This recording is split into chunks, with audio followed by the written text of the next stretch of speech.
Je suis David Verger, je suis enseignant et artiste peintre. Expliquer une démarche ou expliquer un travail, je dis souvent que la vie, en fait, c'est l'architecte de notre mémoire et que la peinture, pour moi, on est son maître d'œuvre. Donc, j'ai élaboré ici tout un panel de créations qui sont autour de paysages, d'animaux ou d'êtres humains, qui sont représentés donc sur des grands formats. Et elles sont énormément liées en fait à ma propre existence. Je suis né ici, j'ai vécu ici, je me suis énormément imprégné des lieux, de l'activité aussi des gens qui travaillaient dans ces lieux, que ce soit sur les terres agricoles aux alentours de ma maison. Et j'ai puisé un certain nombre de traces, d'éléments, de signes qui sont devenus des signes graphiques que j'ai réinterprétés sur des grands supports. La notion d'absence et de présence est permanente dans mon travail. L'humain ne traverse pas ni les paysages, il est quasiment peu présent, mais il est quand même là. Il est dans les espaces d'entre-deux d'arbres, il est là dans les traces de chemin ou sur les sols.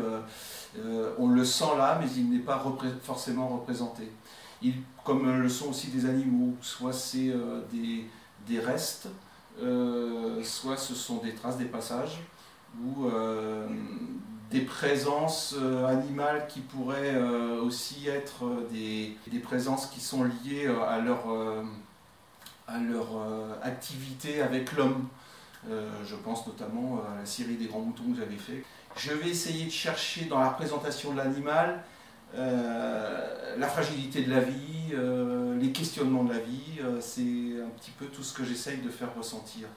Et notamment dans les grands portraits que je vais présenter pour la chapelle, ce sont des portraits d'enfants qui sont une sorte d'étirement entre l'enfant et l'adulte que l'on est devenu, parce que ces portraits sont relativement déformés, voire même monstrueux parfois.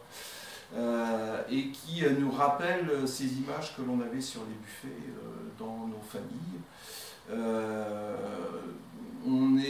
On a été, je pense, culturellement ou cultuellement invité à aller dans des lieux sacrés pour nous indiquer qu'il y avait des choses à faire avec le sacré.